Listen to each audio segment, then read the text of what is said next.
really real enough. Other rappers is delirious. Yeah, it's really that serious. Better holler if you really feeling me. I gotta keep it 100, ayy. If you don't like it, then fuck it, ayy. We gonna win in the end, yeah, we gonna live in abundance. I gotta keep it 100, ayy. If you don't like it, then fuck it, ayy. We gonna win in the end, yeah, we gonna. I gotta keep it 100. We gotta stop all the stunting. You know we coming from nothing. Yo, you talking about money, you bluffing. We gotta do something different. We gotta change how we live in. We gotta do better for women. We gotta do better for children. We gotta listen to victims, whether Jewish or Muslim or Christian. It doesn't matter your religion. You gotta stand against the system, or else you just another villain. How you just sitting there chilling? They never cared. We're gonna talk about that. Hello, everyone. Welcome to the Jabari Vok podcast. I am here with a great guest. This is actually one of my friends as well, too. Dime, aka Indigaux. Let me tell you something, man. Like, if you listen to their music, I'm gonna tell you right now, it's so unique, and it definitely gives you an idea of perspective of other people instead of like your norm or whatever norm that you're into, which I'm gonna get into because I got some songs I'm going to ask them about. And if you're looking to like have like a nice rager and nice party vibe, what else? What do you think? Because every time I see videos of you performing, I'm literally seeing people going sick 24/7. Yeah. Yeah. And you see how calm they are right now. Gemini. I think it's like my recent music has been like happy hardcore, as people call it. So it's like this energetic, electronic type of dance music that's like also very aggressive. So yeah, happy hardcore, digicore, digital hardcore, whatever you want to call it. I call it bubble grunge. Bubble grunge. Yeah. Yeah. I mean, do you think that you're making a new sound? I do. I mean, I'm definitely inspired. I have definitely taken ideas from other sources, but I think what I'm doing right now, which is I dedicated 2023 to be all my own beats that I rap on. And so that has been very challenging. You make your own beats too? Mm-hmm. That has been very challenging. But I also feel like I'm blooming into like who I truly am as an artist. Yeah. By being like completely authentic, down to the beats, down to the lyrics, everything. So I just like being 100% Dime. Yeah. Concentrate. And what made you want to take music seriously? Because I know, knowing you from the beginning, you always had this artist aura about you. So when I saw that you started rapping and doing a lot of alternative type of sounds, I was not surprised. I was like, all right, let's see. I mean, I was always into like this idea of stardom, which I think is a conditioned, very Americanized idea of like what success means as a artist or entertainer. I do not aspire to be an entertainer. I am an artist. I'm already doing that. I'm already achieving that. And so for me, when it came to like breaking out of that conditioning of like, oh, I want to be like a star on TV, I always was told that I was too shy to do all of that, that I wasn't like star material or whatever. Like, as a kid, I would go to interviews, or auditions rather, for like Disney shows and Nickelodeon shows, and I was always told like, this isn't for you.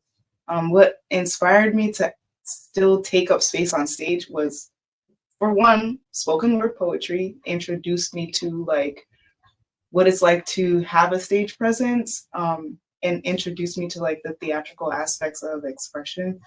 And then also, this is kind of personal, but someone I was dating, I don't care. Someone I was dating a couple of years ago, before we started dating, we went to Afropunk together. And for the first time, I'd seen like non-A-list celebrities taking up space and like just being themselves. People I've never even heard of that had like, it amazed me that they had music out. Like I didn't understand that you didn't need to have a label or you didn't have to have like to be filthy rich to record a song. I didn't know that. And it was through seeing people like Princess Nokia on stage, and even this band called Louder Than Quiet, all black metal band, or hardcore band, however you want to describe it. Seeing that and seeing people just like DIY create music, that inspired me to actually like, you know what, I can do this. Like other unlikely individuals who are super unique have something to say and they felt it in their hearts to do so, and I'm one of them. So Word. Let me pause it real quick. Right. So yeah, I mean, I'm gonna have to edit that part, the last 2 seconds, make sure I see what number that was before I pause. All right. So anyway, we had to talk to the owner of the place real quick, so that's why.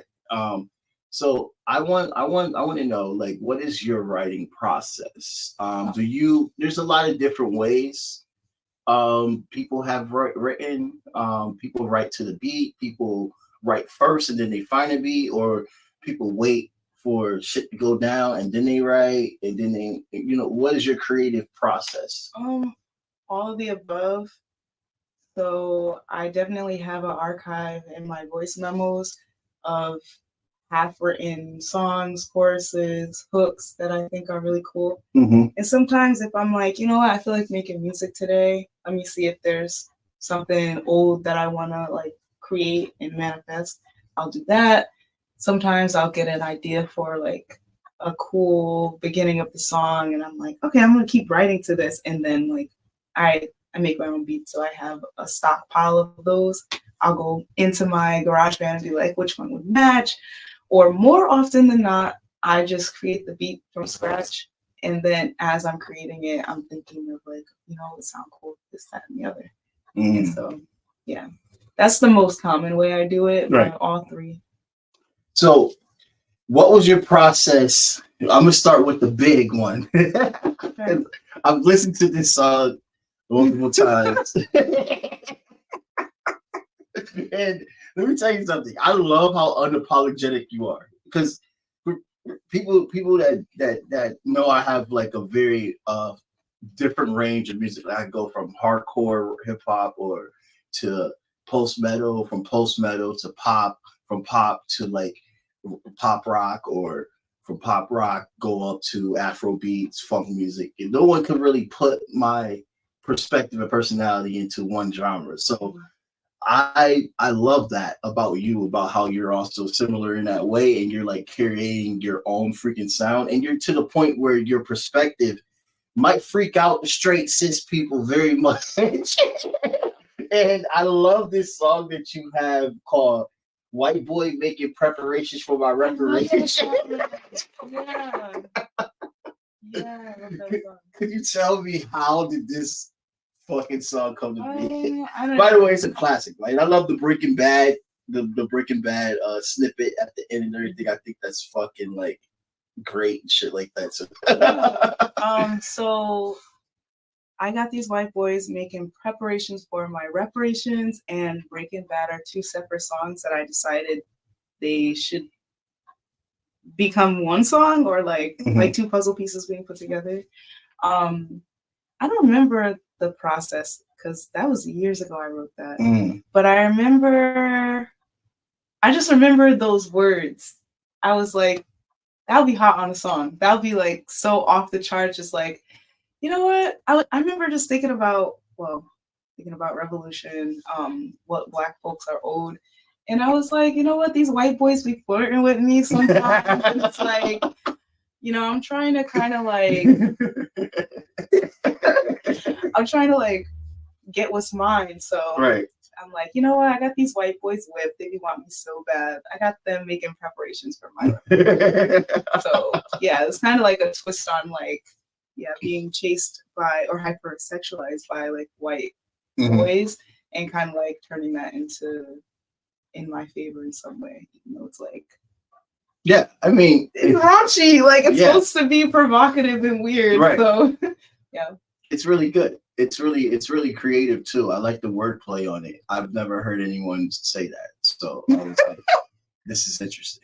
I was already like brought in when just off of the title, and I was like, what the hell? Boy, he gonna work for my worth. So I wrote that because I was thinking about the history of Black folks in America and the transatlantic slave trade, and I was thinking about how like work, Mhm.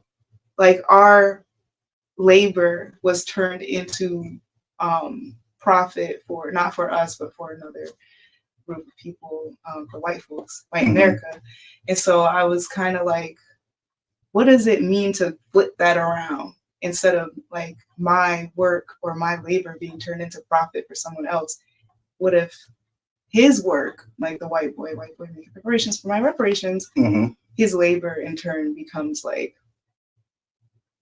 he has to work for my, not just for my profit, but like for everything that my ancestors have endured. Like he's having to work in order to equate that, the reparations, whether it's money or just like breath, blood, like he's like putting in that work to repair what was done. So it's like, he's my little toy. He gonna work for my work. And he'll be working forever because I'm worth everything. So you're basically saying, like, if you are a white boy out there and you want to get with me, then you better put in that work to make me feel valued, because like the people. I'm not really into white boys. That's cat, first of all. Because the white boy be making preparations for my reparations, but that don't mean that I'm about to give anything in return, bro. You already owe it to me. So I do be having dreams. So that means you never have a chance. No, I'm not gonna say that because I be having dreams sometimes about like a cute little white boy. What about supernatural? Like a D? Huh? Supernatural. Oh, from the show Supernatural. Yeah. Bro, this show's so old. I know, sorry. You know, I'm 31. So. I wasn't really into them boys. Oh, all right. I didn't know about being human. I like being human. Oh, okay. The vampire. Yeah. Oh my god, that's funny. You made me just feel aged just now, but like, but it's okay. It's all right. It's cool. That's okay. I like Charm. Charm is older than Supernatural. Oh yeah, that's like 90s. Yeah. Man, I love that show too. So also, you got another song I like called, is it Bick? Blick! I love that song. You can write my Blick. Yeah, that was interesting. That one, I love that song because I don't got a gun, but if I did, it'd be imaginary. I wrote that because in a lot of rap songs, they be talking about shooting niggas. It's okay if I cuss. Yeah. Okay. We're raw and uncut. Okay. They be talking about shooting and killing over what? Like, I don't really fuck with hyper materialism. Like, that's capitalist bullshit. I don't believe that any life is worth like, oh, I killed him because I need to rob him for $1,000. Like, that's just so whack. Like, a life is not worth 1,000, 5,000, 50,000. It's not worth that. It's priceless. So I wrote that because I was like, everybody's talking about their guns, but like, if I had one, it would be imaginary. And what? And so, imagine. I don't keep. You can write my Blick.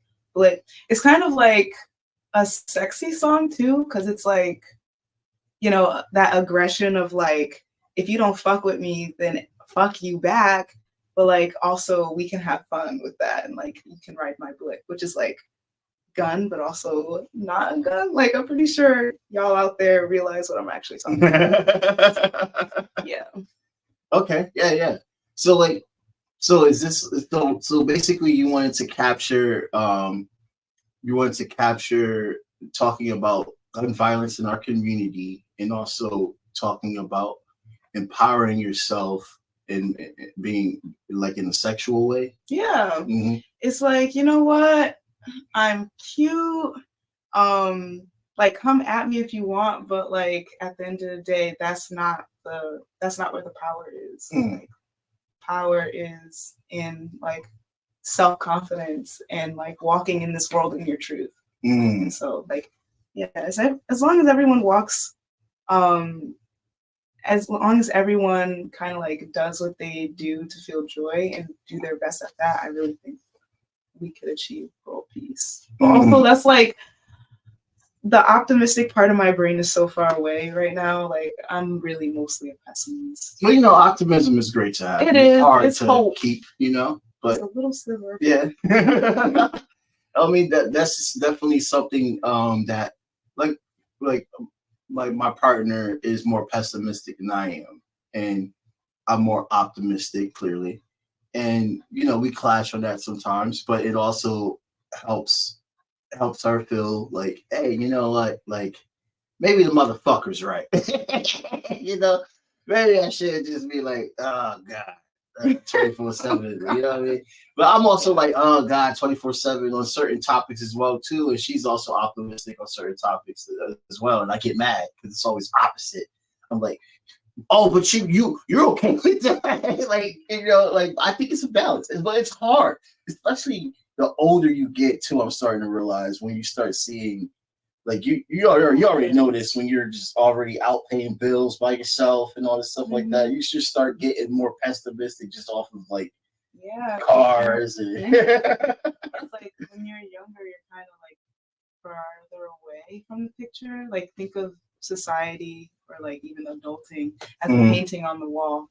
When you're younger, you're kind of far away and you can see the bigger picture and judge like, oh, this doesn't look right. That doesn't like look right. This is how we need to fix it. But as you get older and you become more like you have to participate in that pain, you become part of it. Not only are you walking up to it to the point where that's all you can see, your peripheral vision is taken up by society or what's going on, but you become part of the painting, and it's like, like it becomes harder to break free and to even like see what's wrong because we're conditioned to participate in it. And then people who choose not to participate in the system, the system is designed to make life even harder for them. And a lot of people have mental disparities because of that, or they're told that they have mental disparities, even when it's like, we're just raised in a world that our brains, like we're not treating ourselves well. I like that. I agree with that. And then also I wanted to ask you as well, when you perform, do you see yourself as two people, Dime and Indigaux? Because you don't look like Dime at all when you perform. That's so funny. Your energy, everything is just like different. It's very, very like captivating. You know what I mean? But knowing you for so long, like you mentioned earlier, like you were always just timid and chill, and then if a nigga act up, you're ready to put the nigga in his place, but then you go back to being timid. So like I'm how a do you Gemini, do so I feel like naturally I have different aspects of self. In different environments bring out those different parts of me. So being on stage definitely brings out like the Indigaux vibe. Lately it has been feeling like two separate beings because I think people have their expectations now. Like they're more familiar with me and my sound, and so you got a following, you know? Yeah, but the following expects me to follow them. They expect me to follow what their expectations are for my artistry, for my expression. And that is not me. I feel like that's why there's that like feeling like there's two versions of me, because like there's the one that exists in others' brains, and then there's the actual Indigaux who is also dying. And so I don't know. I think once I have more content out, like I don't have any music videos, I think that's one of the great ways I can express like who I truly am, and people can see that without having to see me in concert. They'll be able to like refer to me and like, oh, this is a video of Indigaux, this is Indigaux's vibe. Not like having to rely on their memory of what I am, and that's not like that's one perspective. And the only valid perspective is mine because I'm telling my own story. So, yeah. Well, you do have a lot of visuals on Instagram that definitely captures that's the pictures, yeah, style. how you do things and stuff like that, and it's very unique. Sometimes I wonder how in the fuck you even make these graphics, or yeah.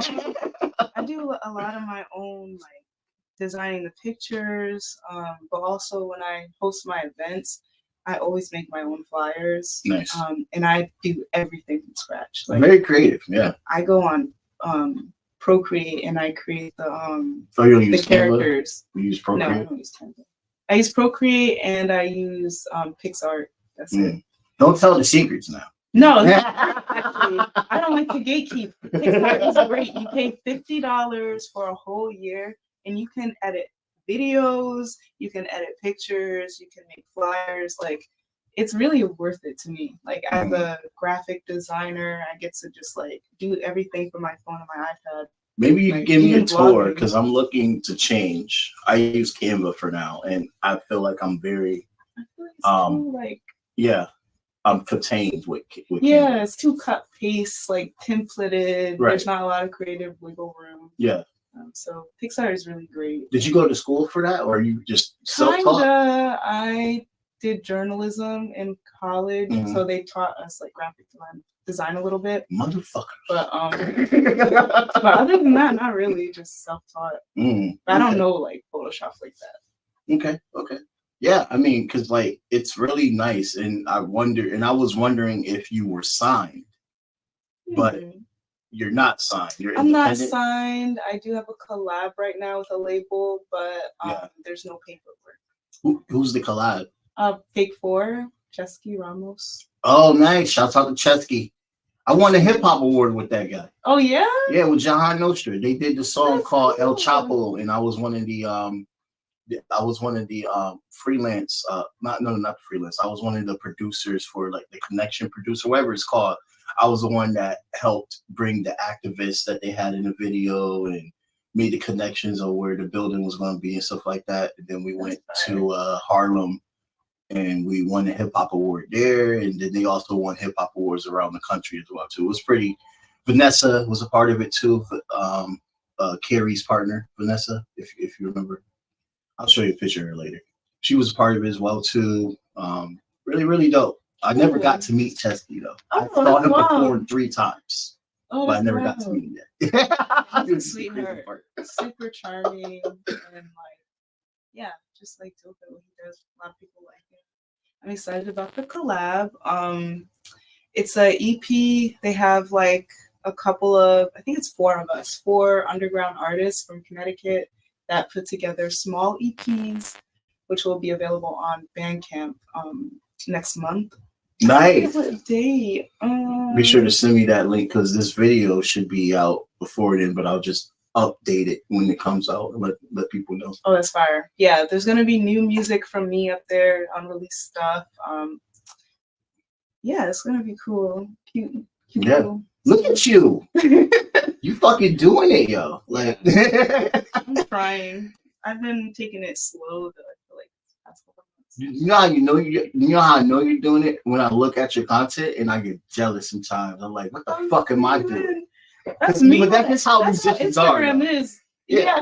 Same thing. When I go up there and I'm looking at my peers, like especially anybody like from New York that's doing music right now, I'm like so jealous. Right. I'm like out there, like what the fuck am I doing on Dixwell Avenue? Like no, I see people like getting gigs left and right, and I'm like, right. If I had that platform, give me a year, I swear to God, I'll blow up. Right.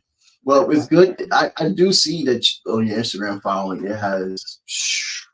Yeah, because I was shadow banned for years, and then just recently it got taken off. So I got like, I think by the end of this year, I'll probably have 2,000 more followers. I think I'm shadow banned right now. That's because I'm talking about Palestine a lot. But okay. Me too, but you know, every time I write Israel, I use, because I have a font, like unique keyboard on my phone. I'll change the keyboard because they can't like read different fonts. Like the algorithm doesn't read it. So I'll change the font. People can still read it, but the algorithm doesn't know. Whenever I write Palestine, Israel, I be writing genocide and like ceasefire and stuff in regular font, but like I try to code my fonts now so that I don't get shadow banned. I hope y'all listening to this because this is actually fucking interesting. I did not know that. yeah, because they are shadow banning people. Like even I forget what news outlet did this, but you know Motaz Azaiz? Yes. He's in Gaza now. That's one of my like favorite people to follow right now for information and just seeing what's going on. And praying for his safety. Every day I wake up and I go to Motaz to see like has he posted, like to make sure he's safe. That's wild that we're in a world that a lot like that's wild. But what was I saying? I forget. You were talking about the changes of the fonts. Yeah, the change in the font. What else you do to stay out of that funk? I'm asking for myself. I'm saving stuff. I try to share stuff, anything that they say is like, oh, we're covering this for your triggering warnings. Most of the time I see it anyway without clicking see details. That way the algorithm kind of gets like what they're blocking is actually important and like people want to see it. But I won't share it on my page because if I share it through my story, it'll shadow ban me for sharing like sensitive content. Instead, what I do is the Zionists who be in my DMs, I will send anything of like people in pain, like children, stuff like that.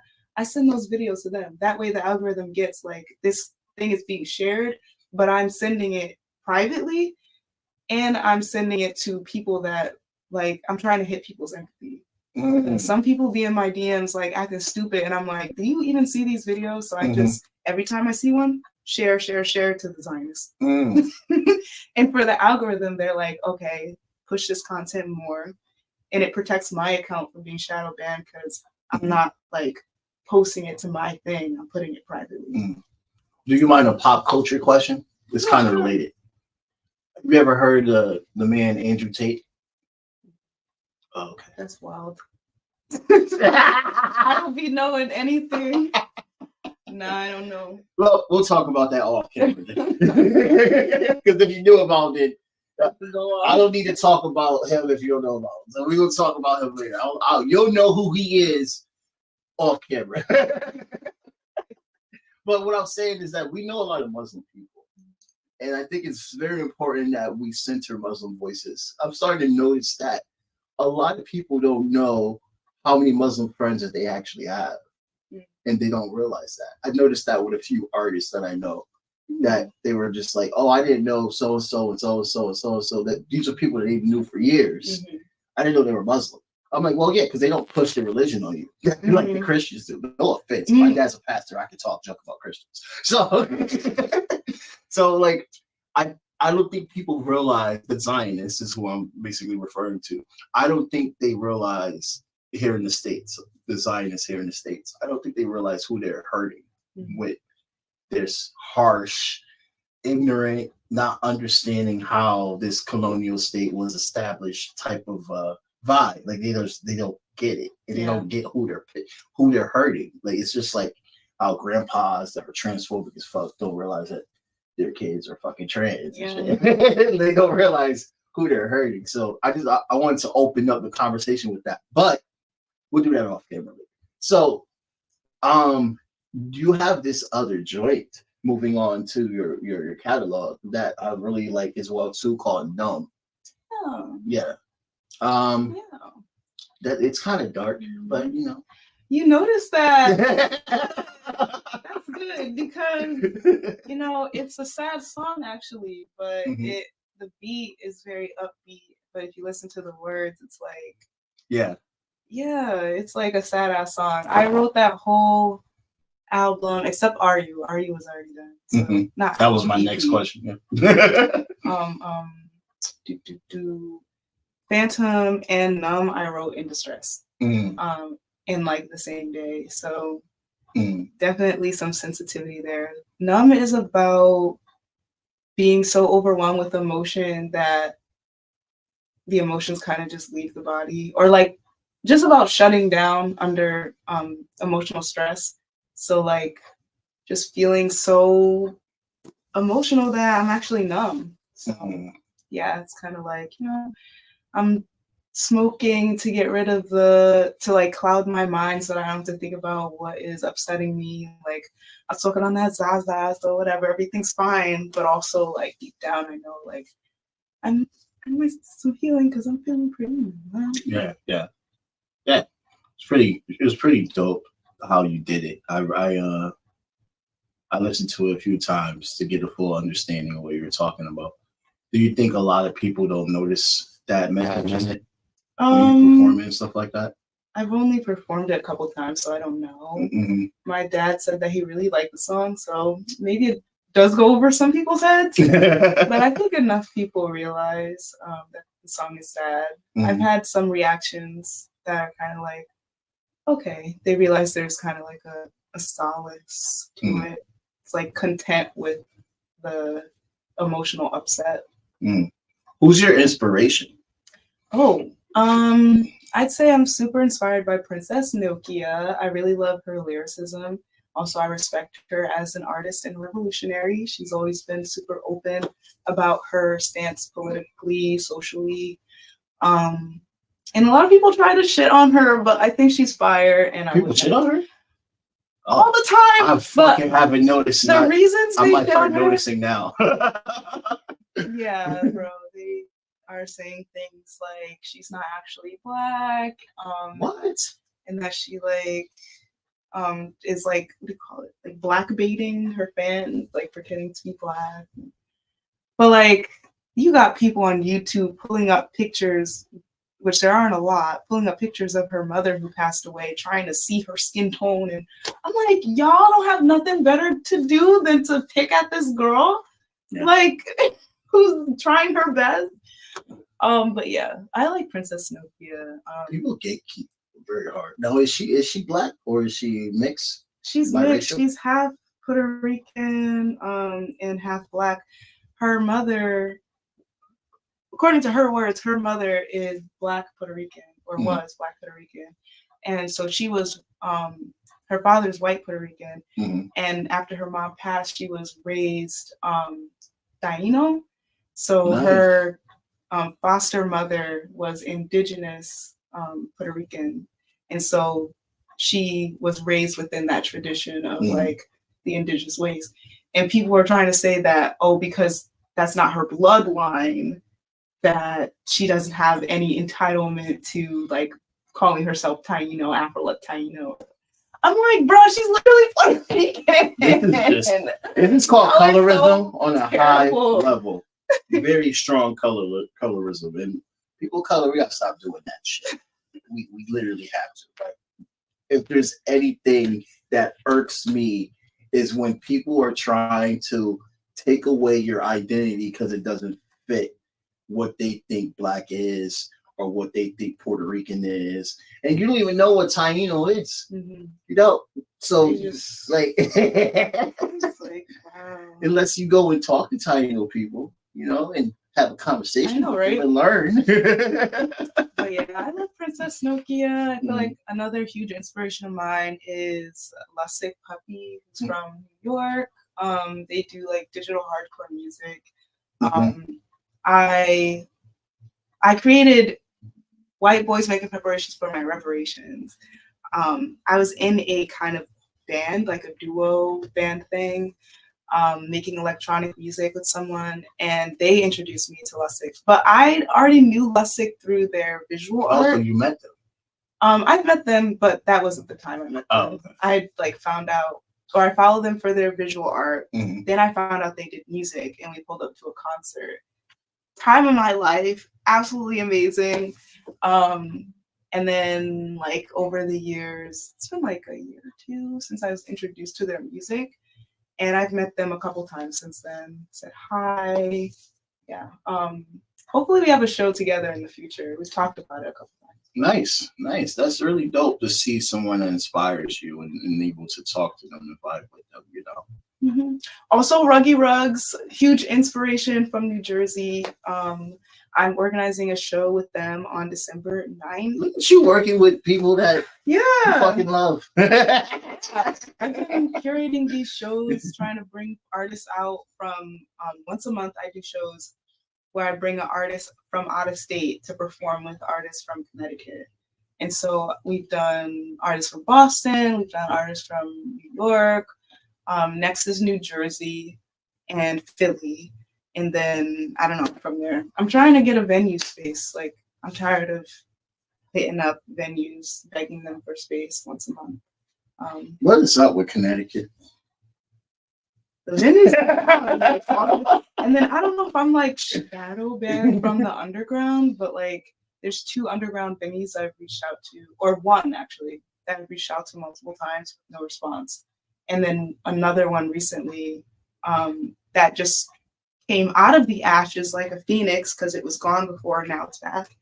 And I haven't heard a response from them either. So I'm like, I don't know what's going on. If it's like a small town weird thing. Right. But I need my own space. Also, I need to get out of here. So it's kind of weird. Like, I don't know. Like, I want to get a studio here so I can do shows, but I also want to leave so I can live in New York. So trying to make that work. What I've noticed too from your videos is that you have a very strong people of color audience, especially Black people. Oh yeah, that's number 1. Do you compare do you think that yourself is like a misfit? You know how like a lot of people that are that identify as Black, we were not always fit into that category as what Black culture really is. Yeah. But do you see yourself as like being a leader of like the misfit Black people? I always say I support the misfit Black people since I'm a fucking misfit. Definitely one of the oddballs. And I pride myself in creating a space where weird Black people or like punk noir. Right. Right. I was looking for the term. I knew it changed over time. Or Afro punks. Yeah. We could already talk about Afro punk. That's a lot of conversation. But like bringing the weird Black folks to a space where they can dance, they can perform, and get to know each other. Like, I've definitely noticed my influence on the scene in Connecticut and New Haven. Like, we got more like queer Black boys coming out, just like doing their thing, doing their music. I'm so proud. Like, there's so many people that I'm proud of that like they just express themselves authentically. And I like when people let me know that I inspired them too, because I think that's like humbling and also it honors the culture. Because like it's not just me, I'm inspired by other things too. So it's like we all kind of like push the culture together in that way. Like I might have inspired someone to get on stage, but me watching them getting on stage inspires me to make a new song so I can get on stage again too. So I like that, the cycle of like cooperating or coagulating, just like being with other people. Yeah, I mean, community. When I interviewed Finn had this amazing understanding of how, like, when we talk about our fellow Black queer people, how when it comes to music industry, there's really not a space that accommodates us, especially for our trans siblings. And then they are doing such great work with, building community, just like yourself as well, with having space for Black queer people to be able to be themselves and not have to worry about the cis and straight nonsense that goes on 24/7. That's my camera stopping. And I've noticed as well too that how important it's needed, because earlier on when I was just out, I didn't think about these things because I'm unfortunately always assumed to be a straight man whenever I'm around people that haven't learned about my identity. So I've noticed that I have a privilege in that, where I have a different experience with a producer or engineer that a trans person will go and try to work with them, and they will have a totally different, probably negative experience with that person. Mhm. I've started to learn that I have a privilege in that understanding, because if I was to be the stereotypical pansexual, what straight people think, I wonder how would I be treated in that same space with someone I've known for years. You know what I'm saying? Yeah. A lot of trans folks, like, I'll collab with trans folks through like Discords and stuff like that. If we're like, yo, let's make music, we'll do that electronically, or not electronically, but like wirelessly. It's never, yo, let's link up at this spot, this studio that's queer friendly and trans friendly. Like, there's not a lot of spaces like that at all, and that's a shame. Which is another reason why I really would like a space. Like, I produce all my own music. I feel like I could definitely have a space where like people who are queer, who are trans, who are just like making different type of music can come in and just like go all out. Like, I've definitely been to some studios where, like, you've heard my music. I've been talking about all sorts of nonsense. Oh yeah, you go. You talk about getting boys pegged, everything. Yeah, you should do that in a regular studio. Like, I've had a lot of producers try to flirt with me just because they hear my lyrics and they're like, "Oh, what? Let me pause. Let me let me not get too close to this one." They want to know what's my number after. I'm like, but yeah. So do you really know how to get pegged, bro? I just wrote a song. I know. I'm just like, I wrote a song like, no, that's what they actually want. They really do. Like, if they're shy to say anything, I literally just wrote a lyric where it's like, if he says he loves me, then he's probably getting humped, because it's like a lot of these dudes like will really like ride on my wave, and it's like, but they pretend that their desires are a mystery. Like, your desires are not a mystery. You know what you want. You know what you like. Act like that. He's probably getting humped. And you're like, stop bullshitting. But I'm kind of nervous because I'm like, if I write that in my lyrics, are less people going to listen to my songs because they're scared of being like, no, write it. Don't be afraid. No, I'm not afraid. I'm just like, dang. I also wrote like, do not play my music. You are fucking up the fandom. So I'm like, damn. I think I heard that one. Yeah. I'm like, some people are going to actually listen to me. Like, let me not listen to it. No, but it's like I said, it's literally totally different, and you have your own place. You're not. I don't see you as. I'm not saying this, that I see majority of artists as like a certain spot that's similar to another artist, but there are a lot that repeat what they see. You don't repeat what you see. What you do is you create from different takes and you put together. You know what? I was just thinking about that. I was like, yo, I'm so proud of myself for creating all my own beats this year and rapping on all my own beats, because it's thousands, if not millions, of other rappers who are getting beats off of YouTube, off of BeatStars. And like, that's cool and all, but how many regurgitations of the same sound come out of stuff like that? Who can say that they have any type of flow or sound that is adjacent to Indigaux? They can't, because Indigaux don't make your beats. Indigaux makes their own beats. Right. So I was like, yeah, because for a while I was feeling insecure about it. I'm like, dang, am I counting myself out by only making my own beats? Am I creating such a different sound that less people are going to be into me? But then I realized, you know what? I'd rather be one of a kind and have 0 listeners than be so palatable and commercialized that like everybody either sounds like me or like is listening to me. Yeah, I like that. I like that a lot. That almost makes me cry a little bit because that's exactly what I want everyone to do. You know, that's what we did with Light Warriors. We did our own. We didn't try to be like anyone. And it shows. Mm-hmm. You know, the 400,000 views didn't just come because we were copying. It came because people saw that we had something different. Mm-hmm. So it's I want people to always do that.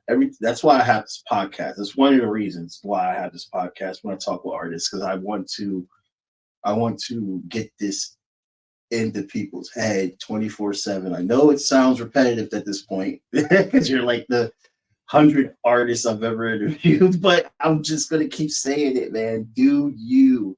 And like you said earlier, actually, you said I don't even care if I get 0 plays as long as I'm doing me 24/7. At the end of the day, I'm making stuff that I want to listen to. Like, I have so much unreleased songs that I just be listening to in my car while I'm driving. I'm listening to my own music with my headphones on while I'm walking. Like, at the end of the day, I'm making music that makes me feel good. You're your own fan. Yeah, and that's really important. Tony Graham said that too when I had him on the show 3 weeks ago. He's like, if you were in my car, you're listening to me. Exactly.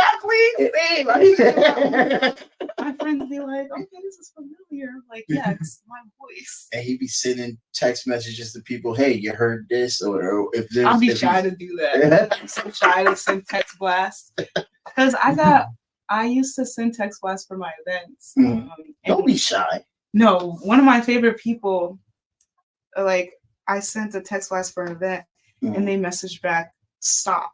You know why? Because when you get text blasts from, like, 5-digit numbers on your phone about, like, random stuff. Oh, you're talking about the text thing. I was thinking the DM thing. Oh, the text blast thing. Okay, got you. Yeah. But even if I use my own number to send a text, yeah, this one person was like, oh, stop, because they thought I was, like, a subscription.